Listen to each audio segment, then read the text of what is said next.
Monsieur Tchibama vous dit, si vous déposez 120% de garantie, vous donne de l'argent. Il se fout de la gueule du monde. Et tes enfants, ils te regardent. Parce que nous faisons souffrir nos enfants. Nous faisons souffrir nos femmes avec des projets d'investissement. Ton épargne. Oui, les femmes, elles sont gentilles, elles ne nous quittent pas. De l'autre côté, il balaie devant sa cour, il essaie de vous dire si vous amenez ça, vous avez ça. Non, on se fout. Ça n'a même pas de sens. Enfin, je veux dire, je sais pas, mais moi personnellement, je sais pas si c'est peut-être parce que je suis financier, mais je ne ferai jamais cette erreur. Alors, Jean-Claude, il apparaît ici que tu es le méchant. Manifestement, c'est toi qui t'enrichis sur le dos des industriels, des entrepreneurs. Hein? On est sur le marché en Afrique ensemble. L'expatrié vient avec son passeport. Son passeport. Il vient, on te dit, il a la couverture diplomatique. Il a ceci, il a cela.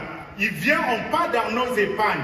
On lui donne 100 milliards sans aucune garantie. Vous pouvez voir au Mali, au Cameroun et en Côte d'Ivoire. On les donne ça, sans aucune garantie. Mais quand nous, les nationaux, on arrive, ils demandent, il faut les garanties. Tu apportes, il en faut. Tu viens même avec le terrain où il y a la tombe de ton père, il prend. Chers amis, c'était chaud à Back to Africa. Le premier jour, le soir, l'après-midi, à la conférence au Palais des Congrès, j'y étais. C'était chaud. C'est pour ça que dans cette vidéo, je vais vous montrer un extrait d'un débat houleux. Ce n'est même pas l'extrait, c'est tout le débat que je vais vous montrer. Et vous allez comprendre. Vous avez vu les extraits. Il s'agissait de quoi dans ce débat? Il y avait certains qui étaient d'accord, qui étaient pour le fait de prendre un crédit pour financer son projet. Et d'autres, non. Pour eux, si tu as les moyens, fais-le sans prendre de crédit. Parce que pour eux, le banquier, il te vend de l'argent. Donc, pour faire les bénéfices. Il n'est pas là pour tes beaux yeux. Mais, farouchement, 2 personnes étaient pour le crédit. Et une personne, un financier, qui n'était pas forcément pour le crédit. Il s'agissait de l'Ivoirien Stanislas Zézé, le Camerounais Bertin Tchofo et le Congolais Jean-Claude Tchibama.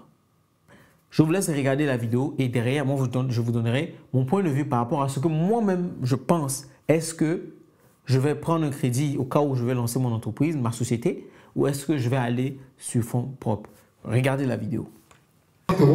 Alors, vous l'aurez vous-même constaté, c'était chaud, mais c'était de bonne guerre. C'était pas vraiment comme si, il y avait vraiment eu des injures ou quoi que ce soit. C'était de bonne guerre parce que ils ont eu un débat. On peut ne pas être d'accord sur un point, mais toujours marcher ensemble. C'est ça l'Afrique. C'est vraiment ça l'Afrique. Ne pas être d'accord, débattre et donner son opinion, donner ses raisons et dire pourquoi on n'est pas vraiment d'accord. Maintenant, dans le fond du sujet, moi je dirais que je suis d'avis avec Bertin Tchofo, avec tout ce qui se passe déjà dans ces pays que nous voyons. Tous les pays qui se sont développés ont commencé très difficilement, mais ce sont des pays qui sont aujourd'hui les plus endettés. Ils ont commencé avec la dette. Pour s'enrichir, il faut utiliser les leviers financiers pour s'enrichir.